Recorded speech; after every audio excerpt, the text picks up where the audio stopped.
The chair declares the floor open for the necessary motion. The motion is either to declare the existence or the non-existence of probable cause. Madam Chair. The Honorable Franz Legaspi. Madam Chair, I think we have heard enough explanations and discussions for the past few weeks. And I think it's time to now go on to the determination of whether there is probable cause in turn for each of the complaints. So, Madam Chair, I move for the determination of probable cause for the Sabalia complaint. There is a motion to declare the existence of probable cause in the Sabalia complaint. Is there any motion, any second? Second, Madam Chair. The same has been seconded. Is there any objection? There is no objection. I understand that this is a unanimous vote, but nevertheless, for accuracy of our record, may we request the justice members to raise their right hands. For those who are voting in favor of the existence of probable cause in the Sabalia complaint, please raise your right hand.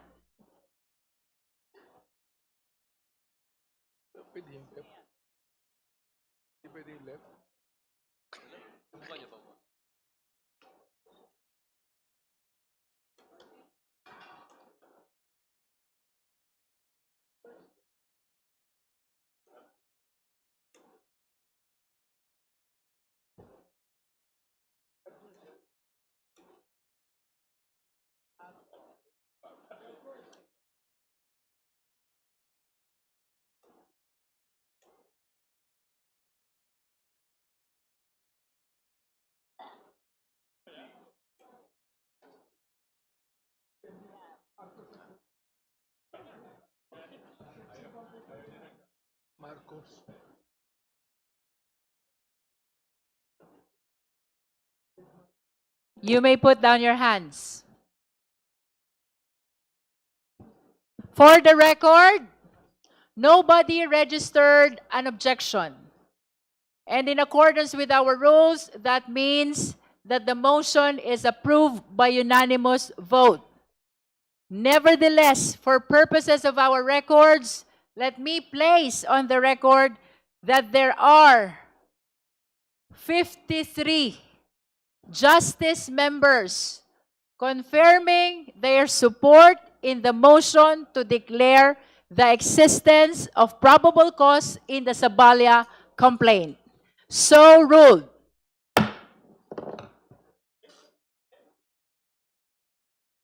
May we solicit the motion for the Cabrera impeachment complaint. Madam Chair. The Honorable Franz Legaspi is recognized again. Furthermore, Madam Chair, I move to determine the probable cause for the second impeachment complaint, the Cabrera complaint. Thank you, Madam Chair. There is a motion to declare the existence of probable cause in the Cabrera impeachment complaint. Do I hear a second? The same has been seconded. Is there any objection? Again, there is no objection.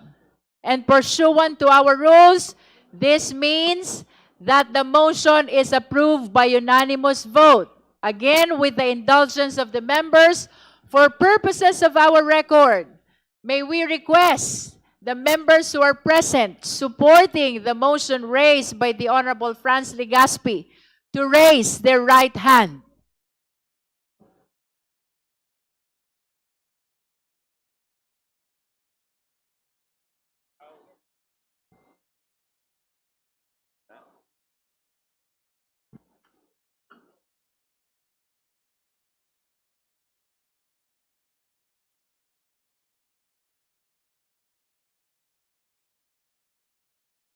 Please raise your hand higher.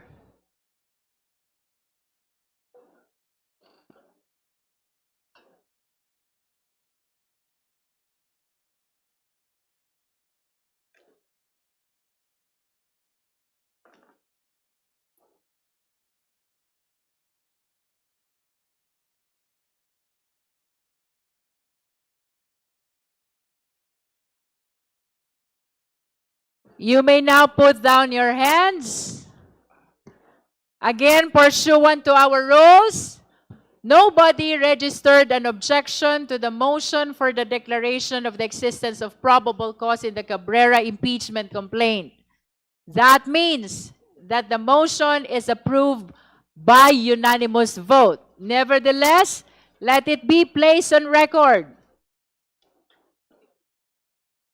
that 53 justice members physically present confirm their support to the motion by raising their hands.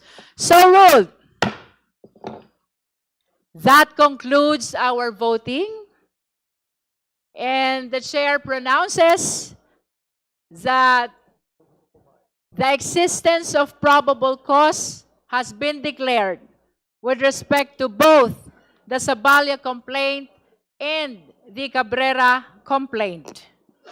With that, we direct the committee to prepare the necessary committee report along with the resolution. Madam Chair. The Honorable Dilima. Yes, Madam Chair. There's another matter. Before that directive of the Honorable Chair to the committee secretariat, with respect to the transmittal of the records of this committee to the plenary, meron po akong isa pang motion na gagawin. I respectfully move that the two verified impeachment complaints, the Sabalia et al. And the Cabrera complaints, be consolidated. Let me further explain briefly. Pursuant to Rule 3, Section 9 of the House Rules of Procedure in Impeachment Proceedings, this honorable committee has already determined unanimously that probable cause exists in both complaints. At this stage, malinaw ang proseso. The committee must submit a resolution setting forth the articles of impeachment for consideration ng House of Representatives in plenary, kung saan kinakailangan ng boto ng at least 1/3 of all members bago ito ma-approve at ma-endorse sa Senado. Precisely for this reason, kailangan malinaw, buo, at magkakaugnay ang mga artikulo ng impeachment. Madam Chair, alam na po natin ito. Both complaints are anchored in the same constitutional grounds under Article 11, Section 2 of the 1987 Philippine Constitution, and arise from the same sets or series of acts katulad ng maling paggamit ng confidential funds na nagbubunga ng graft and corruption, panunuhol, posibleng malversation, pagkakaroon ng hindi maipaliwanag at tagong yaman na may kaugnay sa paglabag sa mga obligasyong konstitusyonal at iba pang mga gawain, pananalita at asal na maaring ituring na high crimes at malinaw na paglabag sa tiwala ng publiko o betrayal of public trust. Both impeachment complaints rely on substantially the same evidence and witnesses, and taken together establish the same impeachable offenses allegedly committed by the respondent.